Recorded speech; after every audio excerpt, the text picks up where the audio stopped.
Dear student, कम इन sir YouTube channel में आपका स्वागत है।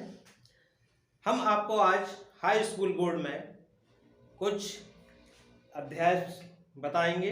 जैसे पहला अध्याय हमारा रासायनिक अभिक्रियाएं एवं समीकरण। शुरुआत करते हैं हम। ये एनसीईआरटी बेस पर है।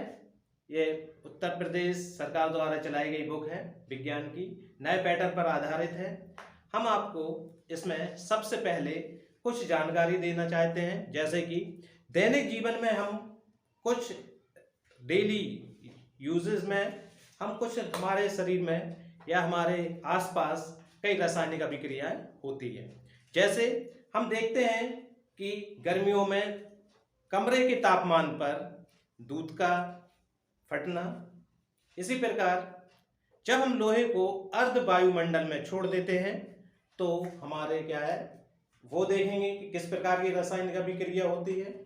जब हम खाना खाते हैं तो हमारा खाना पच जाता है, तो ये किस प्रकार की अभिक्रिया है, ये हम देखते हैं दैनिक जीवन में। ये हमारे साथ कोई ना कोई नई नई रासायनिक अभिक्रियाएं होती रहती हैं।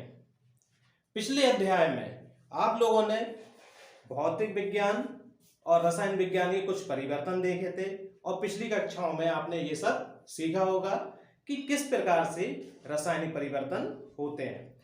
आज हम आपको कुछ रासायनिक परिवर्तन के बारे में बताएंगे, क्योंकि कुछ ना कुछ दैनिक जीवन में हमारे ये परिवर्तन होते रहते हैं। एक हम छोटा सा एग्जाम्पल या क्रियाकलाप द्वारा आपको थोड़ा सा समझाते हैं कि क्या है वास्तविक रासायनिक अभिक्रिया, क्या है, इसका क्या अर्थ है, और इसमें कुछ पदार्थ में परिवर्तन होते तो वो परिवर्तन क्या होता है।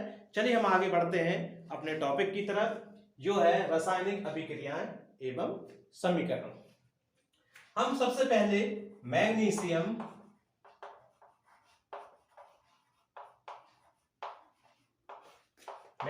का एक रिबन लेते हैं, उसे हम रासायनिक अभिक्रिया द्वारा सिद्ध करते हैं कि ये एक प्रकार की रासायनिक अभिक्रिया है। जैसे कि हम क्या करते हैं, रिबन को थोड़ा सा रेगमाल से रगड़ देते हैं, रेगमाल से साफ कर लेते हैं। फिर उसका कुछ जैसे ये मान के चलते हैं हम Mg होता है मैग्नीशियम, इसका एक रिबन है। हम ये देखते हैं कि वायु की उपस्थिति में, वायु की उपस्थिति में, जैसे वायु में क्या होता है, नमी रहती है और हमारे क्या रहती है, ऑक्सीजन रहती है। तो जब हम देखते हैं कि इसके ऊपर एक परत चढ़ जाती है, यदि हम इस परत को रेगमाल से खुरचते हैं, ये हमने रेगमाल से इसके कुछ परत रगड़ लेते हैं। इसके बाद इसको लेके क्या करते हैं, हम इसे गर्म करते हैं। जब हम देखते हैं कि ये गर्म करते हैं तो ये हमारा रेगमाल यानी कि मैग्नीशियम का रिबन क्या है, तुरंत जलने लगता है। ये ऐसा क्यों होता है, हम ये आपको बताते हैं। ये इसलिए होता है कि जब भी मैग्नीशियम की रिबन खुली वायु में यानी वायु में छोड़ देते हैं तो इसके ऊपर एक परत जम जाती है, जो कि वो परत होती है MgO यानी कि मैग्नीशियम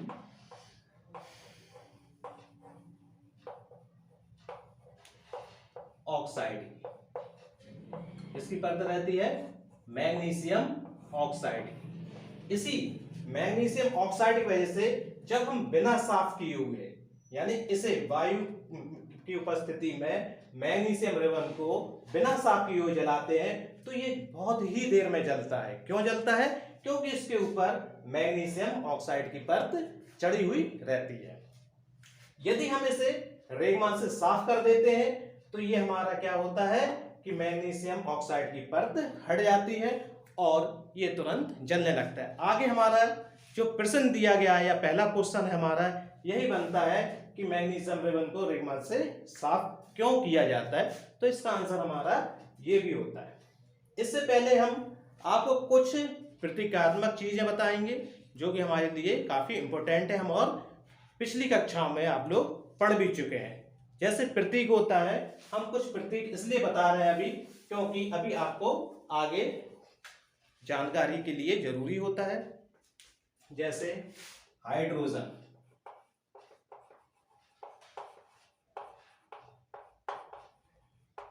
हम आगे पढ़ेंगे हाइड्रोजन। हाइड्रोजन का प्रतीक क्या होता है? H।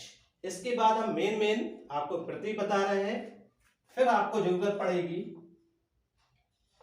हीलियम की। He means helium.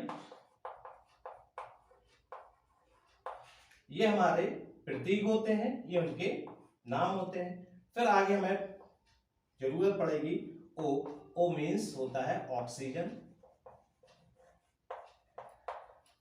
फिर हमें N की जरूरत पड़ेगी, वो होता है हमारा नाइट्रोजन।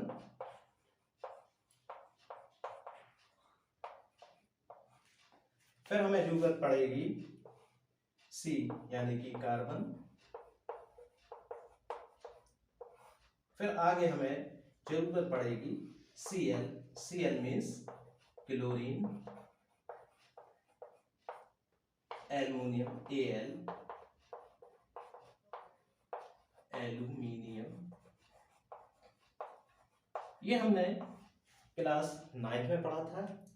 हाइड्रोजन यानी H से प्रेजेंट करते हैं, हीलियम को He से प्रेजेंट करते हैं, ऑक्सीजन को O से प्रेजेंट करते हैं, नाइट्रोजन को N से प्रेजेंट करते हैं, कार्बन को C से प्रेजेंट करते हैं, क्लोरीन को Cl से प्रेजेंट करते हैं और एल्यूमिनियम को Al से प्रेजेंट करते हैं। ये हमारे लिए अभी काफी लाभदायक होगा, क्योंकि हम आगे चल के इसी के द्वारा आपको ये रासायनिक अभिक्रियाएं भी समझाएंगे।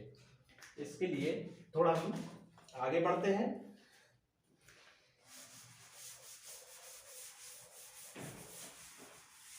अब हम शुरू करते हैं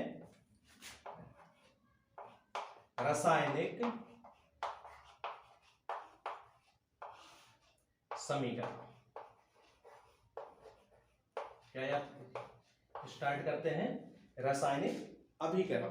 रासायनिक अभिकरण क्या होता है? सबसे पहले हम ये देखते हैं कि यदि हम रासायनिक अभिक्रियाओं के बारे में हम जानकारी देंगे, अगर हम इसे जानकारी देंगे तो क्या होगा, इसे काफी लंबा हो जाएगा। इसलिए हम लोग क्या है, शब्दकोश के अनुसार इसे इस क्रिया को हम आपको समझाते हैं। जैसा भी हमने बताया था, मैग्नीशियम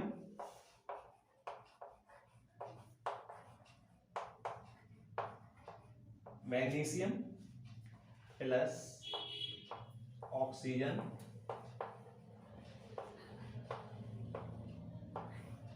अभिक्रिया करवाते हैं तो हमें प्राप्त होता है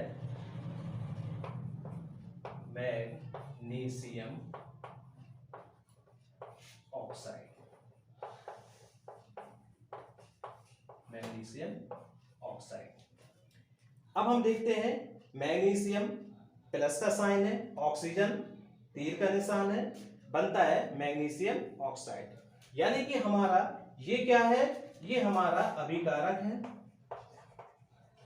अभिकारक, ये दोनों क्या है, हमारे अभिकारक हैं। जब रासायनिक समीकरण होता है तो हमें मिलता है उत्पाद। क्या मिलता है? उत्पाद। हमने यहां पर Mg लिया, Mg की अभिक्रिया करवाई किससे? ऑक्सीजन से।